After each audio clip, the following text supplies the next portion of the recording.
Tidak muncul ya? Blank Apa? dia Pak, blank. Oh, blank dia ya. Baik, kalau gitu saya nggak usah pakai itu berarti ya.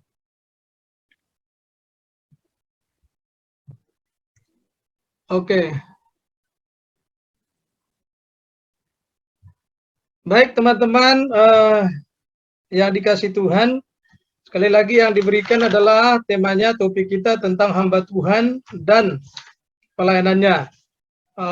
Di sini berkaitan tentang pertama karakter, ya karakter seorang hamba Tuhan. Memang ini penting sekali nanti untuk kita bisa berkembang, bertumbuh, berhasil, dan terlebih untuk memuliakan nama Tuhan.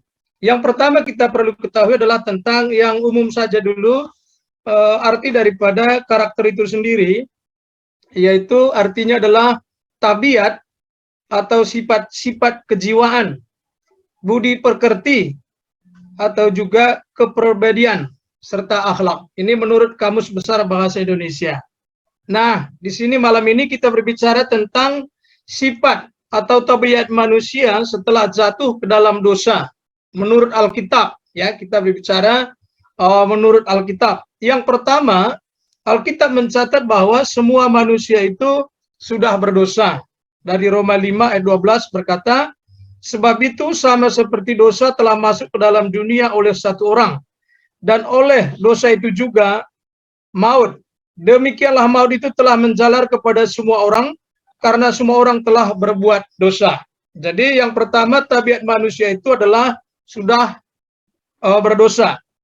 Yang kedua, dari Roma 3 ayat 12. Firman Tuhan berkata, semua orang telah menyeleweng, mereka semua tidak berguna, tidak ada yang berbuat baik, seorang pun tidak. Jadi Alkitab dengan jelas menyebutkan tentang tabiat manusia itu sendiri, yaitu sudah menyeleweng. Ya, semua orang sudah menyeleweng, artinya menyeleweng dari sasarannya Tuhan, menyeleweng dari rencananya Tuhan. Selain menyeleweng, kata yang menarik di situ adalah tidak berguna. Jadi menurut pemandangan Tuhan bahwa manusia itu umumnya sudah tidak berguna. Yang ketiga adalah dari Roma 7 ayat 18 sampai 20 berkata, sebab aku tahu bahwa di dalam aku, yaitu di dalam aku sebagai manusia, tidak ada sesuatu yang baik. Ya, jadi Paulus sendiri menyadari dalam dirinya tidak ada yang baik. Yang kedua, berkaitan tentang karakter itu, manusia itu sendiri memang sudah dikandung dalam dosa.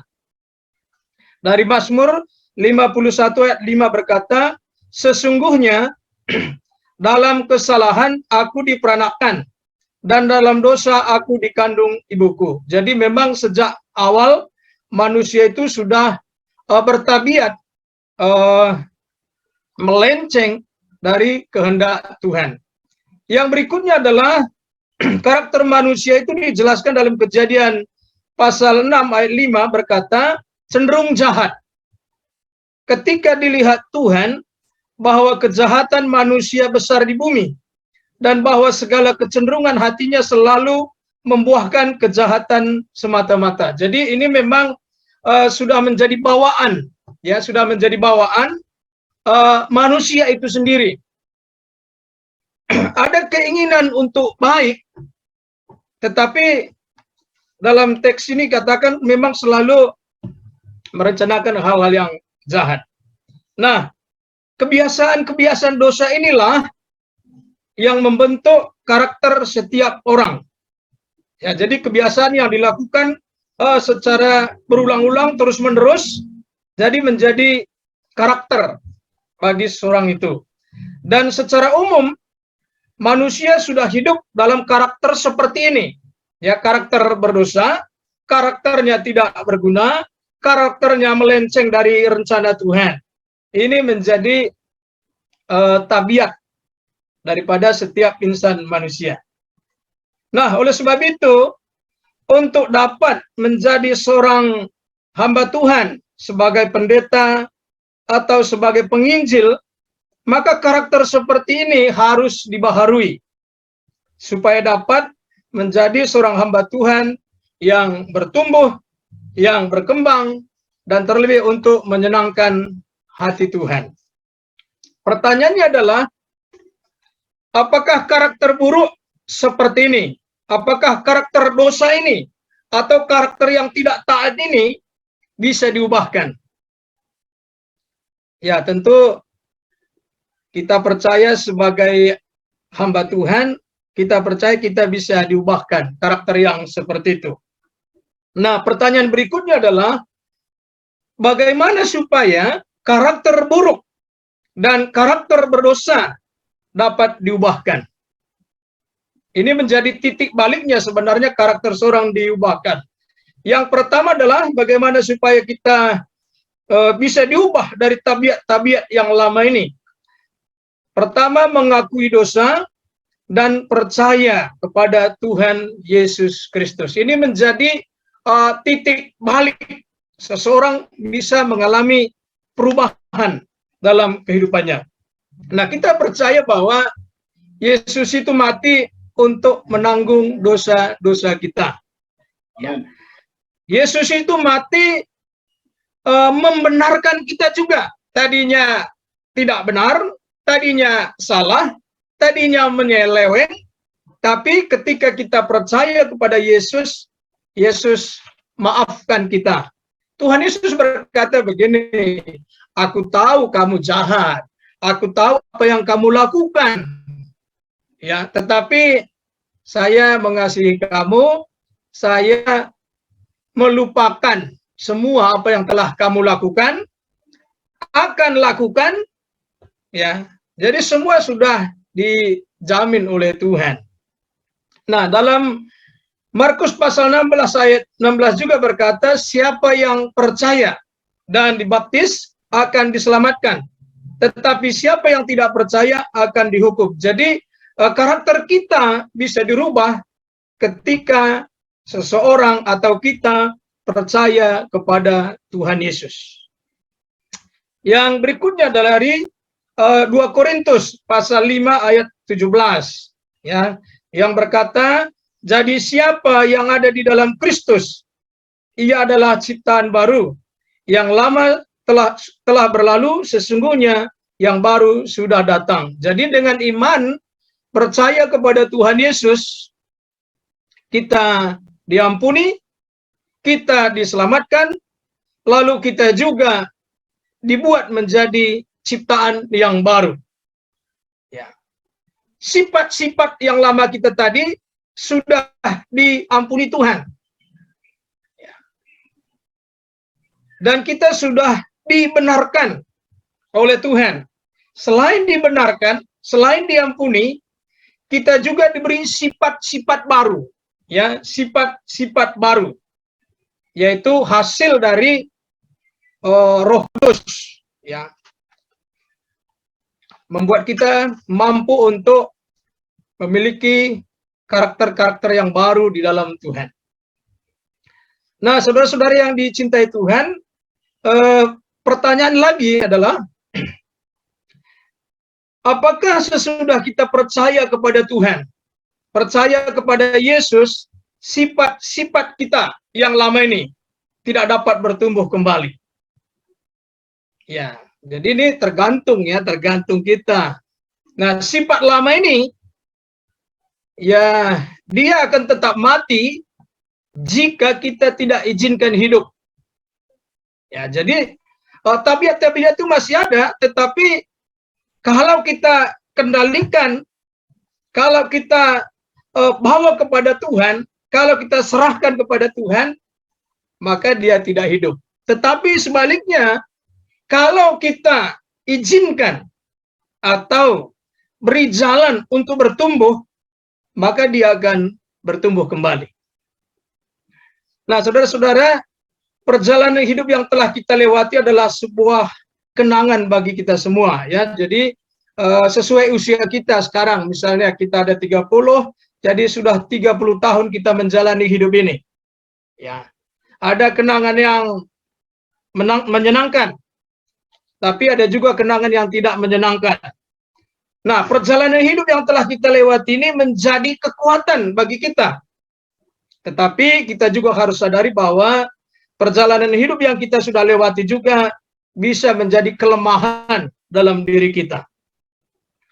Kadangkala kebiasaan-kebiasaan lama ingin muncul kembali dalam pikiran kita. Ya, sekali lagi, kadangkala kebiasaan-kebiasaan lama dulu, ya sebelum kita kenal Tuhan, dia mau bersemi, bermunculan dalam pikiran kita.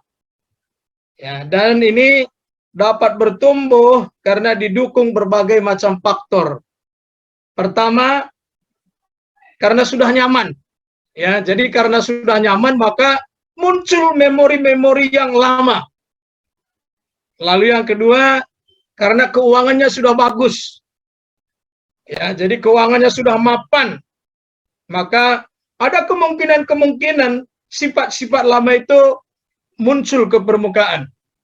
Yang berikutnya adalah karena kepercayaan yang diberikan. Baik diberikan oleh organisasi, baik diberikan oleh jemaat itu sendiri. Maksudnya begini, seseorang sudah diakuilah, sudah dipercayailah. Nah, kalau kepercayaan ini tidak dihargai dengan bagus, tidak dikelola dalam kasih Tuhan, maka ini bisa menjadi peluang untuk melakukan hal-hal yang tidak berkenan di hadapan Tuhan. Lalu kadang-kadang tabiat-tabiat lama itu juga muncul karena frustrasi, ya, frustrasi atau putus asa. Jadi dalam momen-momen seperti itu, kadang-kadang dia mau bersemi, begitu ya. Sekali lagi teman-teman, saudara-saudara, kadang-kadang kebiasaan lama sekali lagi dia muncul ya, ketika sudah mulai nyaman. Ya, kita ingat kisahnya Daud ya, sudah mulai nyaman, muncul yang tidak bagus. Kenyamanan, lalu keuangan, kepercayaan. Ya, pendeta itu adalah orang yang dipercayai. Dipercayai segalanya. Saya rasa tidak ada yang tidak dipercayai oleh jemaat itu, oleh orang lain, namanya seorang pendeta. Nah, dan ini menjadi sebuah perhatian serius ya. Kalau kita tidak hargai kepercayaan itu, bisa menjadi sebuah masalah. Nah, saudara-saudara, yang berikutnya adalah bagaimana supaya kita dapat, kita dapat mengendalikan sifat-sifat lama ini tadi. Nah, nasihatnya jelas. Pertama adalah mematikannya setiap saat. Dari Kolose berkata begini, Kolose 3 ayat 5, karena itu matikanlah dalam dirimu segala sesuatu yang duniawi. Apa itu?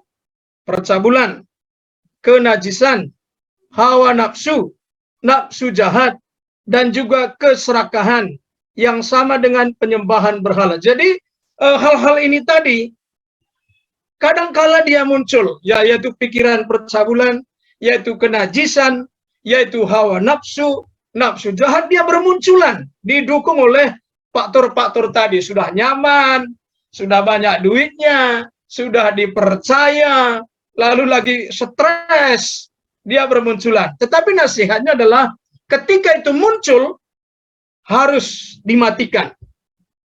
Ya, harus dimatikan. Saudara, begini, jadi menarik sekali kita bisa lakukan ketika sifat-sifat perjalanan hidup kita yang lama dulu muncul, kita ingat sebelum jatuh kepada yang lebih besar sebenarnya, yang lebih buruk, lebih jahat, bagus kita datang kepada Tuhan, kita bawa dalam mesbah, kita berkata, Tuhan, sifat saya yang egois misalnya, saya bawa di dalam mesbah. Ya, saya persembahkan di hadapan Tuhan. Ya, saya siap mematikan sifat-sifat ini. Jadi kita harus memang jujur, simpel, terbuka sama Tuhan untuk mematikan tabiat-tabiat ini tadi. Ya, kita harus rela, ya, kita harus rela. Ya, kita sadarlah siapa kita. Ya, kita sadar bagian-bagian mana yang masih kadang-kadang dia naik ke permukaan. Nah, ini waktunya kita datang sama Tuhan. Tuhan, sifat saya yang seperti ini, tolong Tuhan kuasai, saya rela dimatikan, saya salibkan bersama dengan Tuhan. Dan itu juga nasihat Tuhan bahwa barang siapa yang mau mengikut aku, yang harus menyangkal diri. Ya, jadi penting saudara, perjalanan-perjalanan hidup kita lama itu perlu kita agak serius memperhatikannya supaya jangan sampai bermunculan lagi ketika suasana mendukung. Yang kedua adalah bagaimana supaya kita bisa mengendalikan sifat-sifat lama ini tadi. Pertama tadi mematikannya, yang kedua adalah kita hidup dipimpin oleh Roh Tuhan. Dalam Galatia 5 ayat 25 berkata, jikalau kita hidup oleh Roh, baiklah kita hidup juga dipimpin oleh Roh, atau dikendalikan oleh Roh Kudus, atau dikuasai oleh Roh Kudus, atau dipengaruhi oleh Roh Kudus dalam hidup kita. Nasihat seorang penginjil besar begini, saudara, kita harus sadar sekali lagi, kita tahu siapa kita, apa yang pernah kita lakukan, apa yang pernah kita perbuat sebelum mengenal Tuhan, atau bahkan setelah mengenal Tuhan. Dan itu harus diwaspadai. Nasihat almarhum pendeta Bill Graham itu katanya begini, bahasanya bagus, hal-hal tabiat-tabiat lama kita itu harus dibawa kepada Tuhan, lalu diembunkan, didoakan, ya, didoakan. Karena itu benih-benih yang bisa muncul kalau kita tidak serius menanganinya. Maka memang akhirnya kan kita melihat nggak banyak sih, ada beberapa hamba-hamba Tuhan yang sudah maju, berkembang, sukses, akhirnya gagal, gugur karena tidak waspada dengan tabiat-tabiat lamanya. Ya, saya dulu punya senior juga seperti itu ya, jadi akhirnya jatuh juga dalam kebiasaan-kebiasaan lama. Jadi kita bersama-sama memang harus konsen, selain konsen kita memenangkan jiwa, konsen menginjili, kita juga harus konsen tentang mengendalikan karakter kita ini.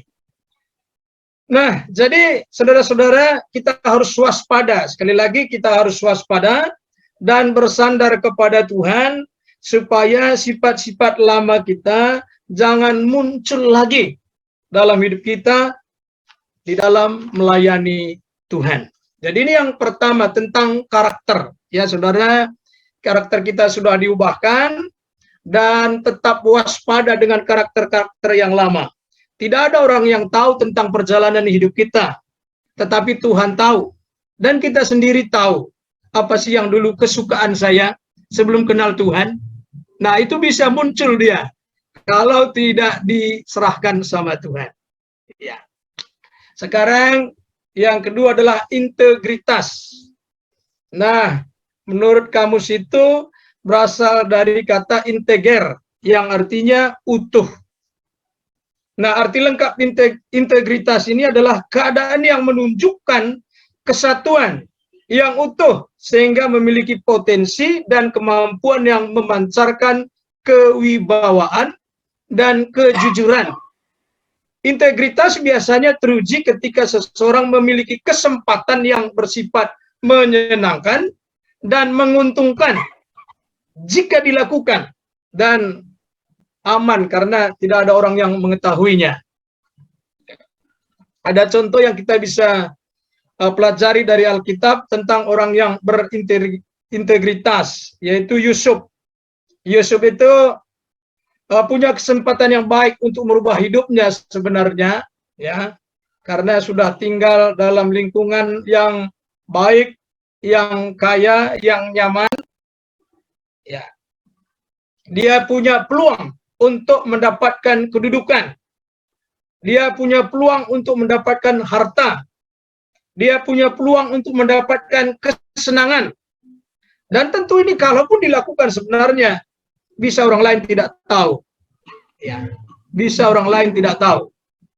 Nah, tetapi menarik sekali adalah Yusuf tidak menggunakan kesempatan yang ada untuk melakukannya, meskipun menyenangkan, meskipun menguntungkan dan aman dari hadapan manusia, ya, karena bisa tidak ada yang tahu. Tetapi Yusuf sadar bahwa ada pribadi yang tahu, yaitu Tuhan. Ya, Tuhan tahu. Manusia bisa tidak tahu, Potifar bisa tidak tahu, tapi Yusuf tahu bahwa Tuhan Maha tahu. Dalam Kejadian pasal 39 ayat 8 sampai 9 itu berkata, tetapi Yusuf menolak dan berkata kepada istri tuannya itu, dengan bantuanku, tuanku itu tidak lagi mengatur apa yang ada di rumah ini, dan ia telah menyerahkan segala miliknya pada kekuasaanku. Bahkan di rumah ini, ia tidak lebih besar kuasanya daripadaku, dan tiada yang tidak diserahkannya kepadaku selain daripada engkau. Sebab engkau istrinya, bagaimanakah mungkin aku melakukan kejahatan besar ini dan berdosa terhadap Tuhan. Menarik. Ya, sekali lagi, Yusuf menolak semua itu. Ya. Saya tertarik dengan pengakuannya Yusuf ini, sebab engkau istrinya. Ya, yang sering kali membuat seorang hamba Tuhan jatuh, ya karena wanita, salah satunya. Mungkin ada berapa lain, tapi wanita. Berapa yang tumbang karena wanita. Dan kita berharap, ya, kita bersama-sama saling mendoakan, saling menasihati, supaya jangan tumbang karena seorang wanita. Mungkin orang lain tidak tahu, ya, tetapi itu istri orang lain atau wanita orang lain. Ya, kita harus sadar seperti Yusuf berkata, engkau istrinya, bukan haknya, bukan bagiannya. Ya, bukan bagiannya. Bukan yang diberikan Tuhan kepadanya. Akhirnya dia berkata, bagaimana mungkin aku melakukan kejahatan? Ya, ternyata kalau mengingini wanita lain itu kejahatan.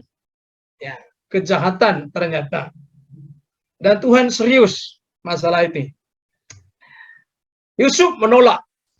Lalu, saudara, sekali lagi Yusuf menolak perbuatan yang tidak pantas untuk dilakukan. Sekali lagi, Yusuf sadar perempuan tersebut bukan istrinya, tapi istri orang lain. Ya, istri orang lain. Yusuf sadar bahwa jika ia melakukannya adalah sebuah kejahatan besar. Yusuf menjaga kekudusan hidup di hadapan Tuhan. Jadi saudara-saudara yang dicintai Tuhan, hamba-hamba Tuhan di Gereja Perhimpunan Injil Baptis Indonesia, orang yang berintegritas itu adalah orang yang hidup dalam kejujuran dan mampu menjauhi kejahatan. Yang kedua, orang yang berintegritas itu adalah orang yang perkataannya dan perbuatannya sama. Ya, jadi kata-katanya dan perbuatannya sama. Ya, sehingga tidak ada kepalsuan di dalamnya. Orang yang berintegritas itu adalah orang yang dalam pelayanan dan ketika di rumah sama. Ya, jadi nggak dibagi-bagi. Ya, kalau di pelayanan rohani, tapi kalau di rumah ya nggak rohani. Ya, itu. Jadi orang yang berintegritas itu tidak seperti itu, sama. Lalu yang berikutnya, orang yang berintegritas itu adalah orang yang sama ketika di mimbar dan juga di rumah. Ini yang saya rasa banyak sekali terjadi. Di mimbar itu imannya luar biasa, tapi setelah turun dari mimbar di rumah menghadapi sendiri, hilang imannya. Ya, jadi di mimbar itu bersemangat sekali, kuat sekali kelihatannya, tapi setelah turun di mimbar ke rumah, mulai aduh gitu ya. Tapi orang yang berintegritas itu sama ya, di mimbar beriman, di mimbar bersemangat, antusias, dan juga dia di rumah antusias, di rumah semangat, di rumah bergairah. Tidak ada perbedaan, utuh, ya, utuh. Di mimbar semangat, di rumah semangat. Ya. Saudara-saudara, sekali lagi kesimpulannya adalah orang yang berintegritas itu sama luar dan dalamnya. Hati, perkataan, dan perbuatan sama. Sekali lagi, hatinya, perkataannya, perbuatannya sama, utuh dia. Tidak dibagi-bagi. Ya, di mimbar luar biasa, tapi di luar mimbar, di rumah tidak mampu menghadapi. Saudara, saya kemarin didatangi oleh seorang yang punya masalah rumah tangga. Ya, lalu dia tidak kenal Tuhan. Dia bercerita masalah-masalahnya, dia ditinggalkan suaminya. Lalu di kemudian hari lebih baik sedikit keadaannya, lebih baik. Suaminya tadinya menghilang, sekarang sudah tahu jejaknya di mana. Lalu dia cerita lagi sama saya, Pak Pendeta, saya sudah ketemu suami saya sama anak saya tahu di mana dia. Jadi sekarang hati saya sudah tenang. Dan mulai besok-besok saya akan bekerja. Lalu dia bilang, saya sebenarnya seorang pengacara, Pak. Katanya begitu. Oh, ibu pengacara? Iya. Tapi saya bilang langsung, oh ibu kan pengacara, pintar berbicara, pintar mengatasi masalah. Bagaimana ibu tidak bisa menyelesaikan masalah ibu?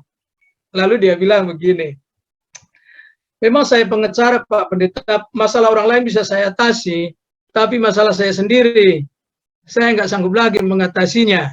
Seperti itu. Nah, dan kita berharap hamba-hamba Tuhan kita ini, masalah orang bisa diatasi, masalah kita juga kita mampu mengatasinya. Amin. Ya, jangan nanti masalah jemaat diatasi, banyak solusinya, bagus solusinya, tapi menghadapi masalah sendiri tidak mampu. Saya secara pribadi tentang keluhan, ya saya tidak pernah mengeluh. Ya, saya dalam melayani itu tidak pernah mengeluh. Bagaimana beratnya, sulitnya, ya, kalau saya sampaikan di mimbar semangat, ya di rumah pun tetap bersemangat. Ya, jadi harus sama, maksud saya. Ya, jadi tidak di hal-hal tertentu kita semangat, tapi di bagian lain kita tidak semangat. Nanti masalah orang lain kita beriman, tapi masalah kita sendiri kita tidak beriman. Ya, ini namanya tidak berintegritas. Nah, saudara-saudara, yang ketiga sekarang. Hamba Tuhan dan pelayanannya tadi, pertama tadi tentang karakternya, yang kedua adalah tentang integritasnya, yang ketiga sekarang ketundukannya. Nah, menurut Kamus Besar Bahasa Indonesia itu, ketundukan itu sebenarnya sama dengan ketaatan. Ya, sama dengan ketaatan. Nah, saya akan membagi berapa poin, berapa bagian, 3 bagian tentang ketaatan ini. Pertama adalah ketaatan pertama harus kepada Tuhan dan firman-Nya. Ya, ketaatan kepada Tuhan dan firman-Nya harus menjadi yang terutama dan pertama. Dalam Yohanes pasal 14 ayat 15 berkata, jikalau kamu mengasihi aku, kamu akan menuruti perkataanku. Jadi ini yang pertama, ya. Harus taat kepada firman Tuhan. Yang kedua adalah taat kepada organisasi. Ya. Hal-hal apa yang tercakup dalam organisasi? Pertama tentu di organisasi itu ada anggaran dasar dan juga ada anggaran rumah tangga. Jadi kita harus taat kepada anggaran dasar di mana kita sudah bergabung di dalamnya. Dalam hal ini adalah kita Gereja Perhimpunan Injil Baptis Indonesia, maka kita harus taat kepada anggaran dasar kita yang ada. Karena itu kesepakatan bersama. Yang kedua, dalam organisasi itu ada keputusan Kongres Nasional, lalu ada keputusan daerah, lalu juga di sana ada keputusan bersama kita. Maka kita harus mentaati hal-hal demikian. Yang ketiga adalah ketaatan kepada pemimpin. Saudara-saudara, kita percaya bahwa pemimpin itu adalah orang yang Tuhan tetapkan dalam sebuah organisasi atau dalam sebuah gereja lokal. Sebagai pemimpin dan calon pemimpin, kita harus menunjukkan sikap yang taat kepada pemimpin kita. Kita tidak akan bisa mengajar dan mengharapkan jemaat menjadi pribadi yang taat jika kita sendiri sebagai pemimpin atau calon pemimpin tidak taat kepada pimpinan kita. Sekali lagi teman-teman, kita tidak dapat mengajari jemaat menjadi orang yang taat jika kita sendiri bukan orang yang taat. Kita harus menjadi pemimpin yang memberikan keteladanan. Dalam hal ini, keteladanan ketaatan. 1 Petrus 5 ayat 3 berkata, janganlah kamu berbuat seolah-olah kamu mau memerintah atas mereka yang dipercayakan kepadamu, tetapi hendaklah kamu menjadi teladan bagi kawanan domba itu, ya. Jadi teladan, menjadi teladan. Jadi pemimpin itu harus menjadi teladan, dalam hal ini secara khusus taat. Pemimpin saya layak diteladani ketaatannya. Nah, seperti itu kira-kira. Kita harus menunjukkan, ya, menunjukkan ketaatan kita. Kita kan sulit, ya, mengajari jemaat taat, taat melayani, taat bersekutu, taat beribadah, taat menginjil, taat renungan, kalau kita sendiri tidak melakukan semua itu. Jadi kita sendiri dulu menjadi role-nya, menjadi modelnya, menjadi skemanya, menjadi polanya, apa saja sebutannya. Ya, orang melihat bahwa oh, gembala saya ini layak diteladani ketaatannya.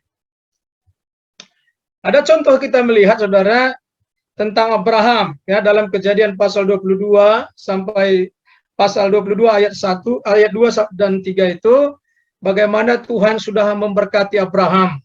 Ya, Tuhan mendengarkan doanya bahwa dia bergumul tentang anak sudah 25 tahun dan sekarang diberkati Tuhan. Dia sudah senang.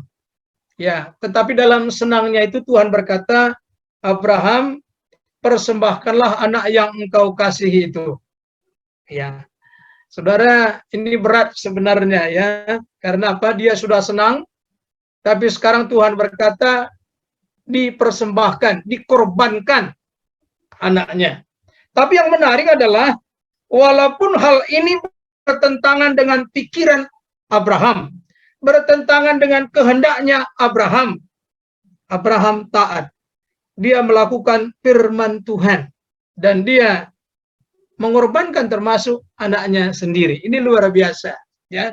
Jadi kalau ada pilihan, misalnya pilihan firman Tuhan, satu sebelah kiri misalnya, lalu sebelah kanan mengorbankan anak. Mana yang dilakukan? Mengorbankan anak atau melakukan firman?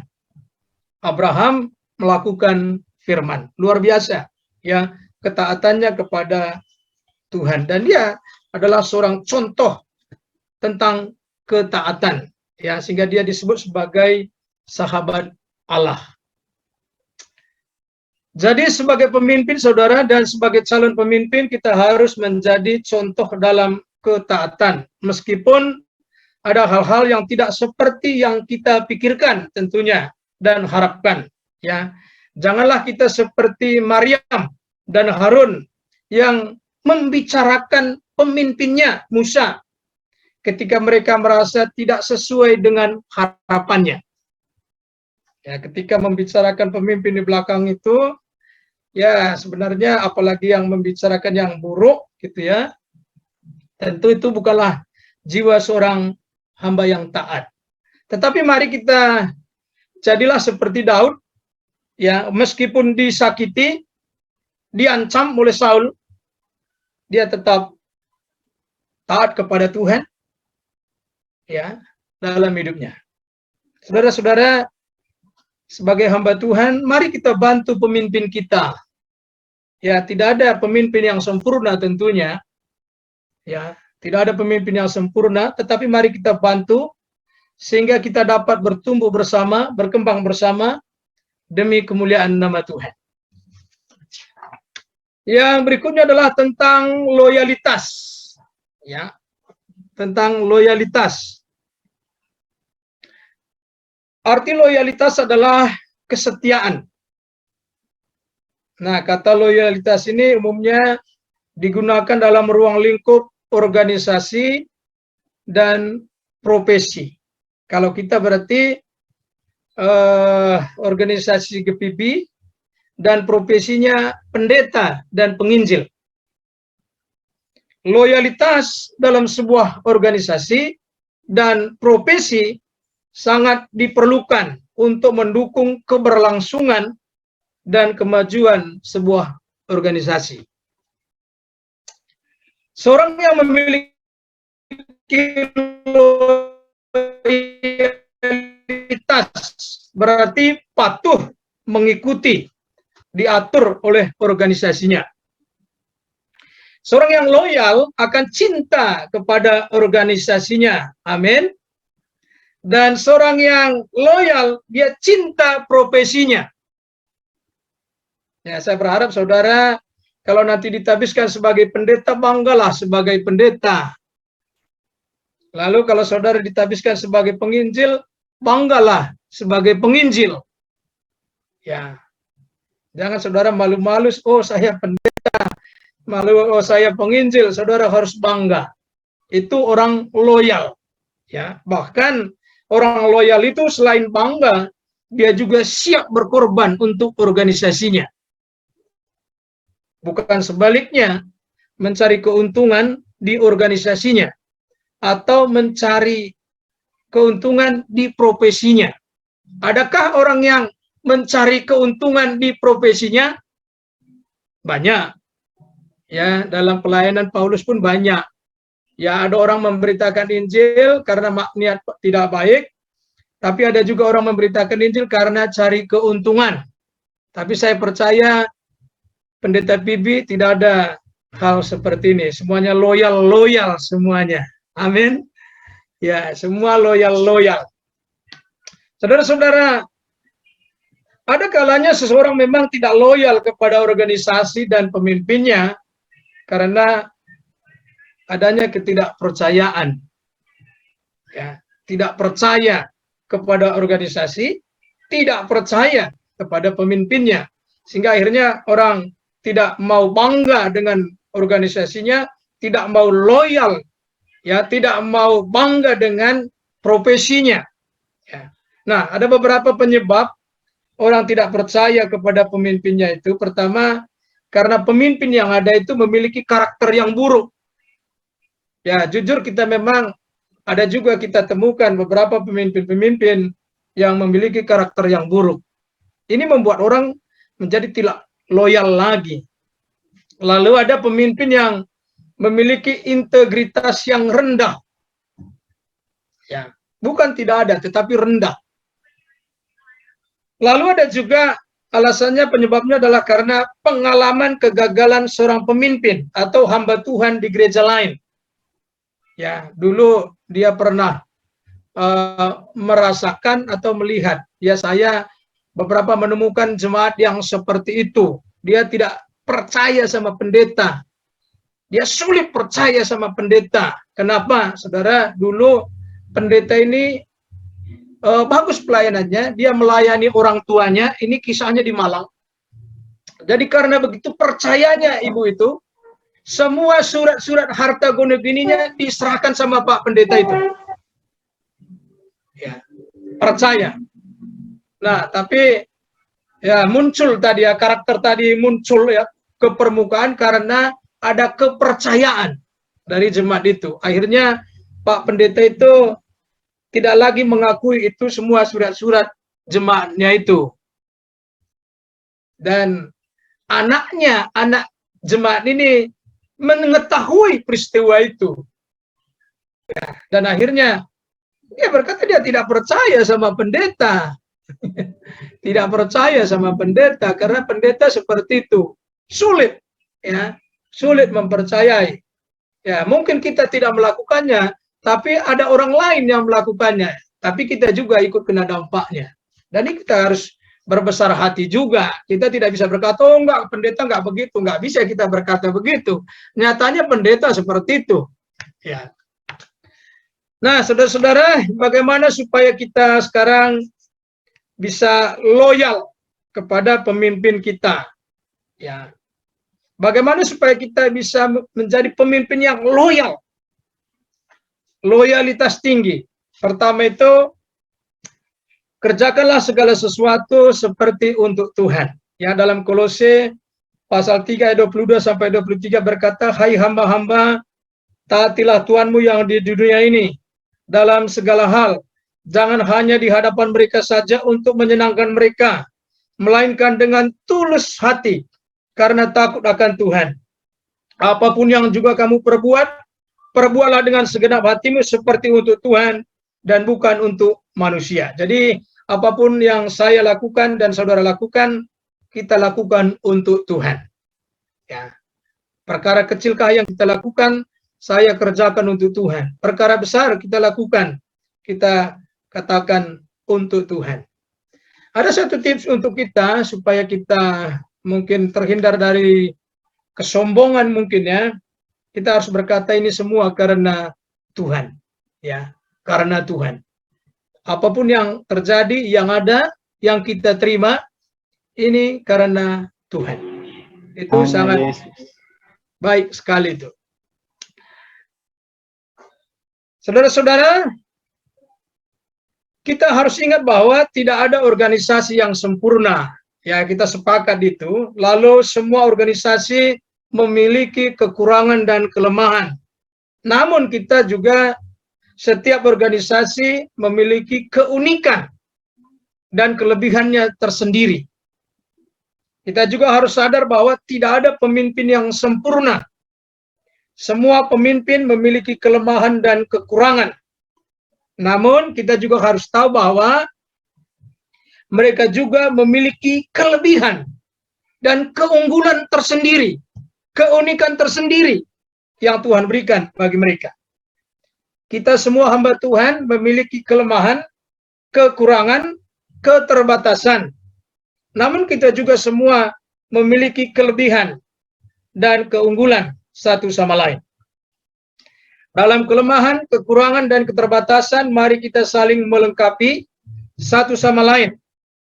Ya, kita lengkapi teman kita, sahabat kita dengan kelebihan kita, sehingga kita semakin lengkap dan semakin luas dalam mengerjakan pekerjaan Tuhan. Jangan pernah berpikir mencari dan mendapatkan gereja, organisasi, atau pemimpin yang sempurna. Anda tidak akan pernah mendapatkan seperti itu. Ya. Anda tidak akan pernah mendapatkan gereja yang sempurna. Gereja mempunyai masalah-masalah semuanya. Ada lebih kurangnya semua. Jadi saudara jangan berpikir kalau ketika nanti kita menghadapi masalah, oh saya akan pindah gereja. Oh, gereja sana lebih baik. Saudara keliru. Gereja di sana juga punya masalah. Ya. Saya memperhatikan, maaf teman-teman, saya memperhatikan ya beberapa teman-teman yang undur dari GPIB, saya melihat ya tidak lebih baik begitu ya. Tidak lebih baik keadaan mereka. Maka ya saya merasa sampai sejauh ini PIB ini masih tetap the best. Ya, saudara bisa mungkin berapa teman-teman yang senior-senior di Bali, perhatikan teman-teman kita. Ya bukan berarti kita sempurna, bukan ya, bukan. Ya kita juga banyak kekurangannya, saudara tahu banyak kesulitan-kesulitan, permasalahan-permasalahan, baik dari pusat sampai ke bawah banyak. Tapi sejauh ini ya kita lebih baiklah, dan kita harus bangga dengan itu. Ya, tapi bukan sempurna ya, sekali lagi bukan sempurna. Nah, saudara-saudara, tentang loyalitas ini, tetapi marilah kita berbuat sesuatu untuk organisasi kita. Mari kita berbuat sesuatu untuk gereja kita.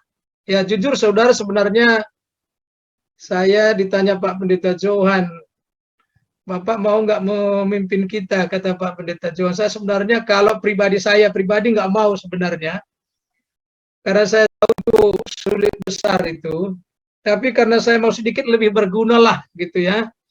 Jadi daripada saya di Bukit Zaitun saja, mungkin kalau bisa lebih berguna sedikit, ya saya terimalah tugas yang besar, mulia, berat ini. Ya, ingin melakukan sesuatu. Walaupun mungkin kecil sekali gitu ya, tapi inginlah ada niat seperti itu. Ya, jadi mari kita pikirkan ya apa yang saya bisa lakukan untuk gereja saya GPP. Apa yang saya bisa lakukan untuk organisasi saya ya, untuk kemuliaan Tuhan tentunya.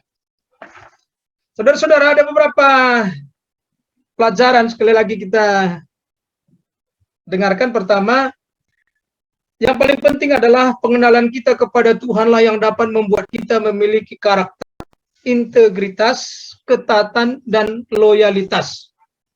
Jadi kalau kita tidak kenal Tuhan dengan baik dan benar, kita tidak mungkin bisa punya karakter yang baik. Kita tidak mungkin punya integritas kalau tidak kenal Tuhan.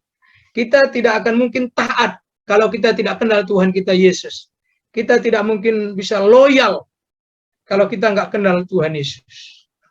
Oleh sebab itu, sebagai hamba Tuhan, teman-teman, mari tingkatkan persekutuan kita dengan Tuhan. Pertama, rajin-rajinlah membaca kitab suci. Ya. Jadi pendeta harus rajin membaca kitab suci, bukan hanya sebagai pembacaan, tapi memang sebagai perenungan. Ya, bagusnya juga bisa menjadi bahan khotbah. Gitu ya. Baca kitab suci, lalu tekun berdoa. Saya pun kuat karena doa. Ya, karena doa. Kalau nggak ada doa, mungkin ya lain lagi ceritanya. Ya, dan yang berikutnya adalah mari lakukan tugas-tugas pelayanan kita karena kasih kepada Tuhan, karena pengabdian kepada Tuhan. Yang kedua adalah pada akhirnya yang harus kita tahu bahwa yang terpenting bukanlah pelayanan, bukan kesibukan, bukan keberhasilan, bukan kesuksesan, bukan juga jemaat yang besar, gedung yang megah, atau harta banyak. Tetapi yang penting adalah keintiman kita dengan Tuhan hari lepas hari. Nah, keintiman ini ditunjukkan dengan pertama, karakter hidup yang baik, yaitu hidup dipimpin oleh Roh Kudus. Galatia 5 ayat 24-25 berkata, barang siapa milik Kristus Yesus, ia telah menyalibkan daging dengan segala hawa nafsu dan keinginannya. Jikalau kita hidup oleh Roh, baiklah hidup kita juga dipimpin oleh Roh. Yang kedua, integritas hidup yang tinggi melalui keteladanan hidup. Dari Petrus tadi berkata, janganlah kamu berbuat seolah-olah kamu mau memerintah atas mereka yang dipercayakan kepadamu, tetapi hendaklah kamu menjadi teladan bagi kawanan domba itu. Yang C, ketaatan kepada firman Tuhan atau kesucian telah menyucikan diri oleh ketaatan kepada kebenaran, sehingga kamu dapat mengamalkan kasih persaudaraan yang tulus ikhlas. 1 Petrus 5 ayat 22. Gembalakanlah kawanan domba Allah yang ada padamu, jangan dengan paksa, tetapi dengan sukarela, sesuai dengan kehendak Allah, dan jangan karena mau cari keuntungan. Tapi saya dan saudara, saya berharap kita di PB karena mau ngabdi sama Tuhan. Ya, mau lakukan sesuatu untuk Tuhan, karena Tuhan sudah melakukan yang terbaik untuk kita. Tuhan sudah memberikan segala-galanya bagi kita. Dalam surat Petrus pasal 1 ayat 3 berkata, segala berkat rohani Tuhan sudah berikan kepada kita. Segala karunia rohani di surga Tuhan sudah berikan kepada kita. Itu saja Pak Suman Kianli Ginting yang saya sampaikan. Terima kasih, Tuhan berkati.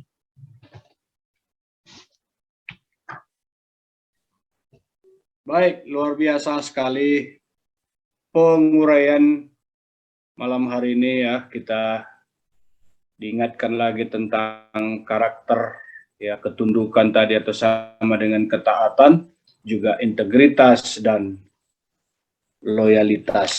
Ya, saya pribadi juga memang masih terus bergumul dengan 4 poin ini ya, namun tidak kenal menyerah karena Tuhan pasti akan memperbaiki baharui terus hati yang mau dibaharui oleh Tuhan, ya.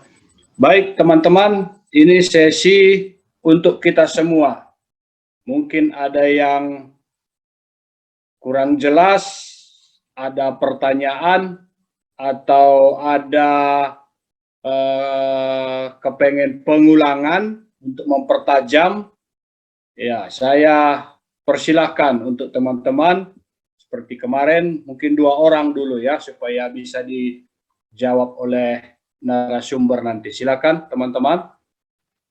Jelas ya, jelas. Jelas ya. Ya. Hal ini kembali lagi nanti ke kedaulatan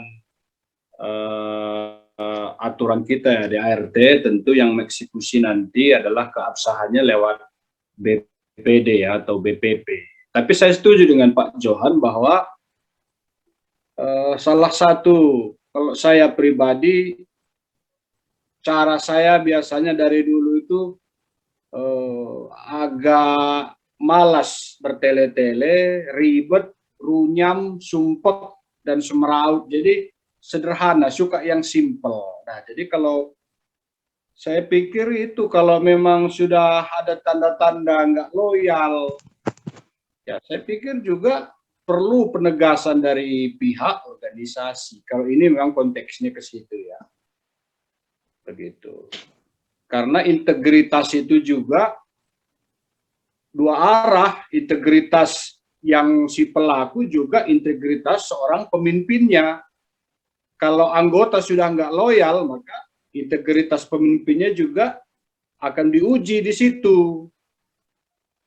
Tidak tutup mata, tidak dibiarin, tidak terlalu dianggap biasa-biasa saja. Dan saya pikir itu dari saya, masukan saya.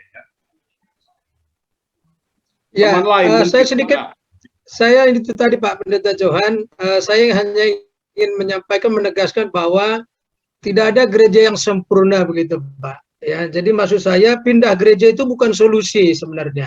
Kecuali memang dalam sebuah organisasi itu ada fatal gitu ya, ada fatal di situ mungkin ya. Tapi kalau hanya alasan-alasan lain ya nggak ada lagi yang sempurna gitu. Jadi itu yang saya ingin sampaikan sama teman-teman, karena kita di PB berarti kita harus yakin punya kita yang bagus gitu ya, karena kita di sini.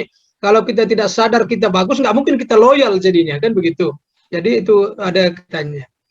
Nah, tentang yang saya rasa nggak ada pembiaran, mungkin doa, tadi kan sudah didoakan ya, sudah kita kerjakan, lalu mungkin bagaimana cara mendekatinya, lalu waktu juga tentunya, yaitu ya saya rasa seperti itu. Ya, kalau ada teman-teman yang melihat sudah ada ciri-ciri tadi ya, ciri-ciri tadi. Ya, dan sekali lagi mungkin semuanya kita tentu bisa punya peran seperti itu ya, punya peran untuk bisa menyelamatkan. Ya, bukan hanya tugas seseorang, tapi tugas kita bersama untuk bisa membuat kita lebih kembali kepada kandang organisasi lah, kan begitu. Tapi kalau memang mau kandang kan itu sudah pilihan juga gitu. Itu Pak. Baik Pak, saya Pak, komen Pak, Pak Suman. Silakan Pak Lukas, mari Pak.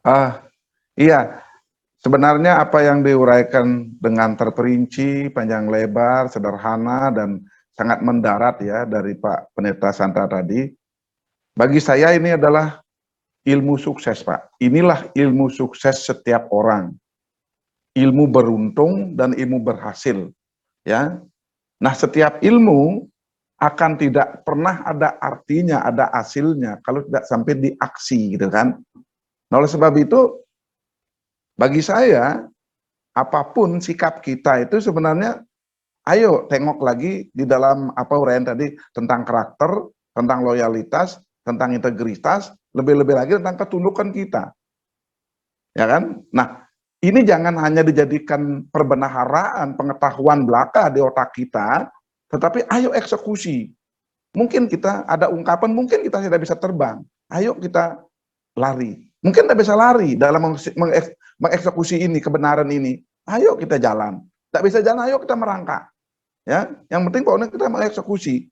Nah, makanya saya setuju sekali, ya. Sehingga pada saat kita sudah bisa mengeksekusi apa yang diuraikan dengan sangat gamblang oleh Pak Pendeta Santa tadi, ya sampai panas dingin dia mempersiapkan ini, saya rasa inilah yang akan menentukan nasib kita ke depan, baik buruknya gitu kan, karena ini tergantung kita.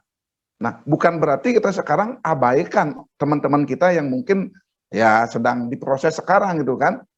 Makanya ada ungkapan juga seperti ini Pak, saya setuju. Ya, jangan menyesal kamu lahir miskin, tapi menyesallah kalau kamu meninggal miskin. Artinya begini, kita tidak bisa yang memang dikaitkan dengan karakter kita, loyalitas kita, integritas kita. Ini bagi saya ilmu sukses yang dikatakan Pak Santa. Ini kita sekarang dikasih gratis oleh Pak Santa, tapi ayo eksekusi. Terima kasih Pak, Tuhan berkati. Baik, baik. Ada Saya ingin menambahkan Pak Suman. Silakan. Oke, Silakan ya, Pak. makasih Pak. Yuk. Siap. Pak Santa, terima kasih sekali Bapak menyinggung perkara-perkara yang sangat detail, tetapi itu yang sangat urgent saya pikir. Saya baru 33 tahun bersama dengan PIBI. Beberapa teman saya, ya baru 33 tahun. Teman-teman saya beberapa tahun yang lalu bicara dengan saya dan berkata, apa yang kamu cari di PIBI? Kamu tidak akan beruntung kalau ada di PIBI. Dari 4 orang seangkatan saya dulu di Lampung itu, dari 4 orang yang masih betah sampai hari ini di PIBI, dari 4 orang itu tinggal saya. Sisanya sudah melalang buana, ada yang, seingat saya ada yang sudah sampai 5 kali pindah posisi, pindah. Kalau seperti pohon mangga misalnya, ditanam di tempat, lalu sekian tahun lagi dicabut dan pindah lagi, sekian tahun lagi cabut dan pindah lagi, kapan dia akan menghasilkan buah yang baik? Pasti buahnya tidak akan baik. Saya sangat bersyukur ketemu dengan orang-orang PIBI. Saya sangat bersyukur karena yang saya syukuri adalah antara PIBI dan saya memiliki roh yang sama. Dan itu yang membuat saya tahan ada di PIBI. Tantangan yang dihadapi banyak, namun kesetiaan di PIBI itu menjadi concern dan sudah menjadi keputusan final. Hidup di PIBI dan hidup untuk PIBI. Terima kasih, Tuhan berkati. Amin. Haleluya. Masih baru, Pak. Benar Pak. Benar. Pak Warli, saya salut. Yang di belakang Pak Johan itu pohon kelapa, tapi buahnya pisang kan? Wah, semua buah ada. Penghiburan itu. Penghiburan luar biasa. Puji Tuhan, lanjut.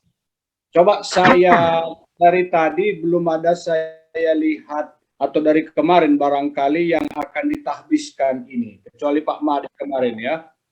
Yang evangelis, tolong dulu ada enggak komentar apa? Supaya jangan ditahbiskan nanti. Jangan-jangan menyesal malam ini kalau tahu PIBI, mumpung belum Senin, ya kan? Pak Rikut misalnya, mau nggak lanjut? Karakter tadi semuanya. Ada komentar nggak? Mana ini Pak Rikut? Hadir Pak. Ya, ada komentar, bertanya atau bagaimana Bapak? Sedikit saja. Ya, apresiasi sekali ya. Terima kasih karena kesempatan ikut dalam mempersiapkan diri bagi pelayanan di GPB. Ya, materi yang disampaikan oleh Pak Santa sangat luar biasa sekali, ya, menolong kami, terutama kami yang masih boleh dikatakan baru mulai baru mulai memasuki dunia pelayanan di GPB, ya, terutama di evangelis dan juga di kependetaan. Ya, kalau menurut saya sendiri, apa yang sudah disampaikan tadi sangat menolong kami lah, gitu. Baik terkait dengan karakter, integritas, loyalitas, dan ketundukan terhadap pemimpin dan terhadap organisasi sendiri. Nah, jujur sekian lama memang, kalau saya secara pribadi lahir memang di GPB ya, tahun 90. Saya sudah dibaptis oleh pendeta Carl Reed, ya seperti itu ya, yang sempat menjadi pengajar juga di STI Jogja. Loyalitas saya, kecintaan saya terhadap GPB ya mungkin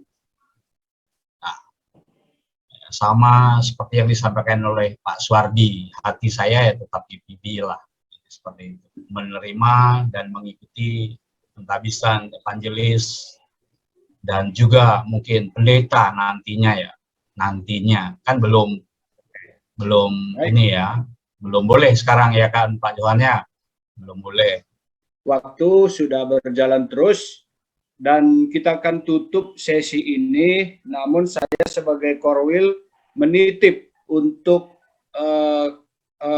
Departemen Kependetaan bahwa siapapun nanti yang telah, saya nggak tahu berlaku ke depan saja atau ke belakang, saya pikir ke depan dan ke belakang, semua pendeta, semua evangelis akan saya minta, mohon supaya bisa hadir, menunjukkan kesetiaan, loyalitas dengan persekutuan-persekutuan hamba Tuhan. Karena itu juga bentuk pelatihan, ya, praktek daripada loyalitas kita. Mohon Pak Yosua dan Pak Johan dalam hal ini bisa nanti memfollow up supaya bisa ikut aktif hadir ya. Baik, saya pikir itu kita tutup di sesi ini. Terima kasih buat Pak Pendeta Santa Peranginangin, materinya luar biasa, dan teman-teman yang sudah memberikan komentar. Sekali lagi, tidak ada yang bisa sempurna dalam semua ini, tapi kita percaya panggilan Tuhan akan tetap dibela oleh Tuhan dalam hidup kita. Baik, terima kasih. Kita akan tutup sesi sini 5 menit, kita akan istirahat.